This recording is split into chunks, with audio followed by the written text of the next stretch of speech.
Notice something about the people who actually run the room. They're almost never the ones shouting the loudest. They don't argue over every little thing.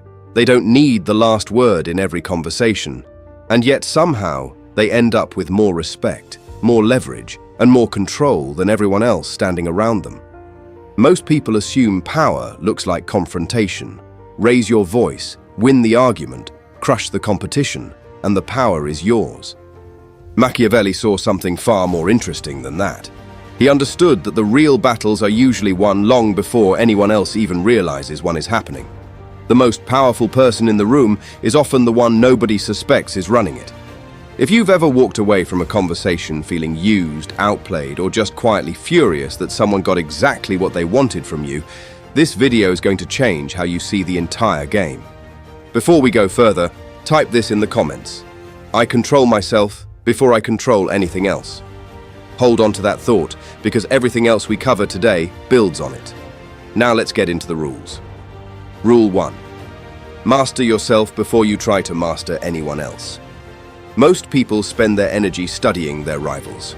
They try to figure out who might betray them, who might compete with them, who might be plotting against them behind closed doors. Meanwhile, they completely ignore the one weakness sitting right under their own skin, their inability to control themselves.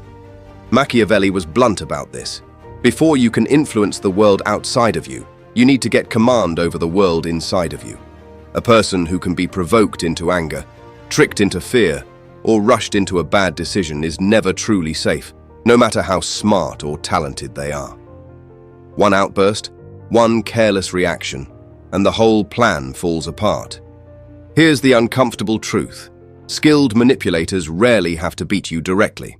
They just set the trap and wait for you to walk into it yourself. They poke at your pride. They question your competence. They create pressure until you act before you think. An emotional person is predictable, and a predictable person is easy to steer. Picture a diplomat sitting across the table from someone trying to bait him into an outburst. The other man raises his voice, makes accusations, tries everything to get a reaction. The diplomat just sits there, calm, almost bored, waiting. 10 minutes later, the angry man has said far more than he intended, and the diplomat has said almost nothing at all. That gap, the pause between provocation and reaction, is where actual power lives. This doesn't mean shutting off your emotions completely. It means refusing to let them grab the wheel. Your feelings are useful information. They should never be the ones making your decisions for you. Start paying attention to your own patterns this week. What sets you off? What makes you rush? What makes you abandon your better judgment the second someone pushes the right button? Once you know your own triggers, you become far harder for anyone else to use against you. Rule 2. Choose your battles, don't inherit them. Every single conflict starts with a decision, even if you don't notice yourself making it. Respond or stay quiet. Get involved or step back. Fight on someone else's terms or set your own. Most people never realize this choice even exists, because they react automatically, almost like a reflex. Someone challenges them, they defend themselves instantly. Someone stirs up drama, they jump straight into the middle of it. Machiavelli saw this as one of the most common weaknesses in ordinary people. They let other people decide where the fight happens, when it starts, and what the rules are. Meanwhile, the person actually thinking strategically understands that controlling the terms of a conflict is already half the victory. Not every insult deserves a reply. Not every accusation needs defending. Not every difficult person deserves a single ounce of your energy. A lot of conflict exists purely to provoke a reaction, because reactive people are careless people. The moment you lose your composure, you're no longer playing for your own goals, you're playing for theirs. Think of a small business owner getting review after review from an anonymous troll online, clearly designed to bait her into a public argument. She could respond, defend herself, spiral into a comment war that damages her reputation more than the original review ever could. Or she can recognize the trap for what it is and simply ignore it, saving her energy for the customers actually worth her time. Walking away from a pointless fight isn't weakness, it's discipline. It protects your focus while everyone else burns theirs. You don't need to win every argument that comes your way. You only need to win the ones that actually move you forward. Rule 3. Let people underestimate you. One of the strongest advantages you can quietly build is being underestimated. And yet most people do the exact opposite. They rush to prove themselves. They want everyone in the room to know exactly how smart, capable, and talented they are. They show every card in their hand before the game has even really started. Machiavelli understood something simple but often missed. Visible strength attracts attention, and attention creates resistance. The moment people know exactly what you're capable of, they start preparing for you. They choose their words more carefully. They guard their moves. But when people think they've already figured you out, they relax. They stop watching closely. And that's exactly when they reveal more than they meant to. There's real patience required here. The person constantly trying to prove their intelligence often hands out useful information for free. Their strategy, their ambitions, their next move. The person who stays quiet lets everyone else fill in the blanks with their own assumptions, and assumptions are usually where mistakes start. Think of a junior employee everyone assumes is just there to take notes in meetings. Quiet, unremarkable, easy to overlook. While everyone else is busy performing for the room, she's actually paying attention to everything. Who talks over whom? Who folds under pressure? Who actually makes the final calls? By the time she speaks up with a well-timed idea months later, half the room is caught completely off guard because they never saw her coming. This isn't about pretending to be weak or letting people walk over you. It's about knowing the difference between having ability and constantly performing it. A skilled chess player doesn't move every piece the second the game begins. Timing decides the outcome, not noise. Rule 4. Speak less, notice more. A lot of people think influence comes from talking more, explaining more, and making sure absolutely everyone understands their side of things. In reality, the opposite usually happens.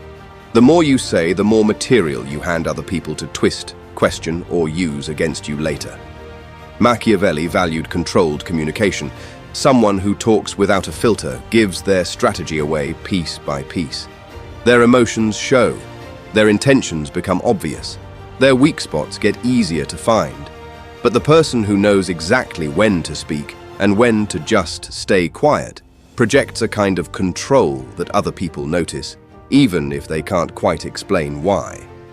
Silence isn't emptiness. It's a tool, and a surprisingly sharp one. When you go quiet, people often rush to fill the gap. They start explaining themselves. They reveal what actually matters to them. Sometimes they hand you information they never meant to give away, simply because silence made them uncomfortable enough to keep talking. Picture two negotiators across a table. One keeps talking, filling every pause with justifications and extra details. The other says very little, just nods, waits, and lets the silence stretch a beat longer than feels comfortable. 9 times out of 10, it's the quiet one who walks away with the better deal, because the other side kept negotiating against themselves just to escape the silence. This doesn't mean becoming cold or refusing to talk to anyone. It means making sure your words actually carry weight. Speak when it adds value. Stay quiet when speaking only gives someone else free access to your thinking. In a world full of people competing to be heard, the one who's mastered silence becomes far harder to read and far harder to manipulate. Quick pause here. If you're getting something out of this, go ahead and subscribe.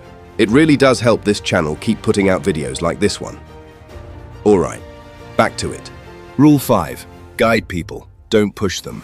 One of the biggest mistakes people make when trying to convince someone of anything is assuming pressure equals agreement.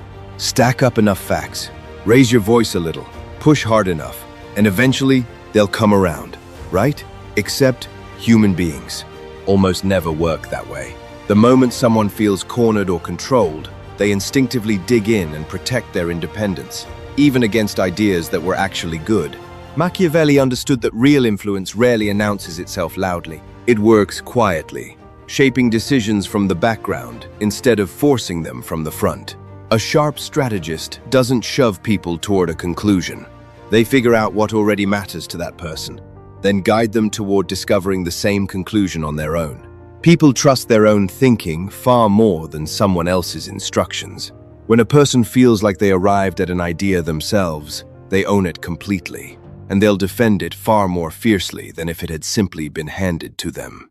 This is exactly why asking the right question often works, better than giving a direct order. Questions invite people to examine their own beliefs instead of feeling attacked or lectured. Think of a manager who wants his team to adopt a new process. He could mandate it and watch everyone quietly resist it for months, or he could ask a few pointed questions. In a meeting about where the current process keeps breaking down, let the team arrive at the exact same conclusion themselves, and suddenly, the new process feels like their idea, not his. Same outcome, completely different level of buy-in. To influence people well, you first need to understand what actually drives them. Some want recognition, some want security, some crave freedom or respect, or simply the feeling that their opinion matters. Once you understand that, you can speak directly to what already matters to them, instead of fighting against it. Rule 6. Win without making enemies. A lot of people misunderstand what winning even means. They think a victory only counts if the other person is humiliated, embarrassed, or forced to publicly admit defeat. In the moment, sure, that might feel satisfying. It feeds the ego. But Machiavelli measured power differently.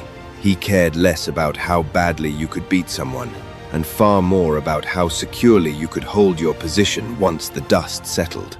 A win that creates a permanent enemy is often a loss wearing a disguise. People forget disagreements. They forget losing a competition, fair and square. But humiliation sticks. Once someone feels publicly embarrassed, the conflict stops being strategic and becomes personal. And personal grudges tend to last a lot longer than professional ones ever do. This is why smart strategists learn the difference between proving a point and protecting their future. Sometimes you can be completely right without making the other person feel powerless. Sometimes you can get exactly what you need without stripping someone of their dignity in front of everyone watching. Think of two rival department heads competing for the same budget. One wins the argument in the meeting, but does it by openly mocking the other's numbers in front of the entire leadership team. He gets the budget, but he's made an enemy who will quietly work against him for years. The other approach: win the same argument, but afterward, privately acknowledge a few solid points the other person made and offer a smaller compromise. He still gets what he needed, but without planting a landmine for himself down the road.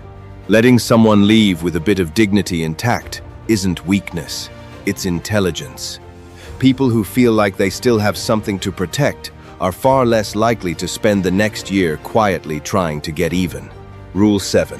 Become difficult to read.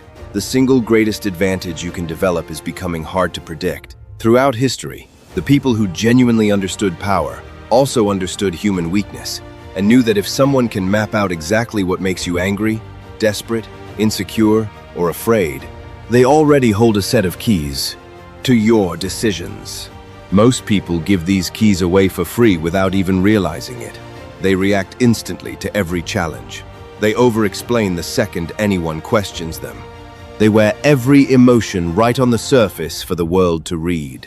Once your patterns become obvious, you become predictable. And predictable people are the easiest ones to steer. Machiavelli understood that a person who can't be easily read becomes far harder to manipulate. This isn't about lying or pretending to be someone else. It's about building genuine awareness of your own behavior and choosing your responses, instead of letting your impulses choose them for you. When someone tries to provoke you, they shouldn't be able to tell whether it worked. When someone tries to rush you into a decision, they shouldn't know exactly how fast you'll move. Think of a poker player with a strong hand and a weak hand who reacts the exact same way to both. Same posture, same pace, same expression. The other players at the table can study him all night and walk away with nothing useful. That's not luck. That's discipline, applied one small moment at a time. Self-control like this creates real freedom. You stop being dragged around by every opinion, every jab, every emotional trap set for you. You can step back, actually look at what's happening, and pick the response that serves where you're actually trying to go. Calm is often mistaken for weakness by people who've never developed it themselves. In reality, the calmest person in the room is usually the one who sees the most clearly, bringing it all together. Most people spend their whole lives thinking power belongs to whoever talks the loudest, fights the hardest, or dominates the most rooms. They measure their strength by the arguments they've won or the people they've beaten. Machiavelli saw a deeper truth hiding underneath all of that noise. Real power usually belongs to the person who never feels the need to prove they have it in the first place. Everything comes back to that first rule. Master yourself before you try to master any situation around you. Someone ruled by anger, fear, pride, or a constant hunger for approval will always be exposed to manipulation, no matter how sharp they are otherwise. The person who stays steady under pressure becomes hard to predict, and even harder to control. Choose your fights carefully instead of accepting everyone handed to you. Let people underestimate you while you quietly build your position. Speak on purpose instead of speaking for attention. Guide people by understanding what actually drives them, rather than pushing against their instincts. Win in a way that doesn't leave a trail of enemies behind you. And above all, make sure your emotions aren't a set of buttons anyone can walk up and press. Winning doesn't always mean beating someone else into submission. Sometimes winning simply means protecting your energy, guarding your focus, and refusing to waste yourself on fights that were never going to lead anywhere useful. The strongest people you'll ever meet usually aren't the loudest ones in the room. They're the ones who stay composed while everyone else is losing their grip. Remember that affirmation from the start of this video. I control myself before I control anything else. That single idea is the foundation. Everything else in this video was built on. Master that first, and every other part of the game gets easier to navigate, because the person who has already mastered themselves never has to fight very hard for control over anyone else. It shows up on its own. Before you go, drop this in the comments. I stay calm, I think before I act, and I decide how I respond before anyone else gets the chance to decide it for me. If this video gave you something worth taking with you today, do me a favor and subscribe. It helps this channel keep going, and there's plenty more of this ahead.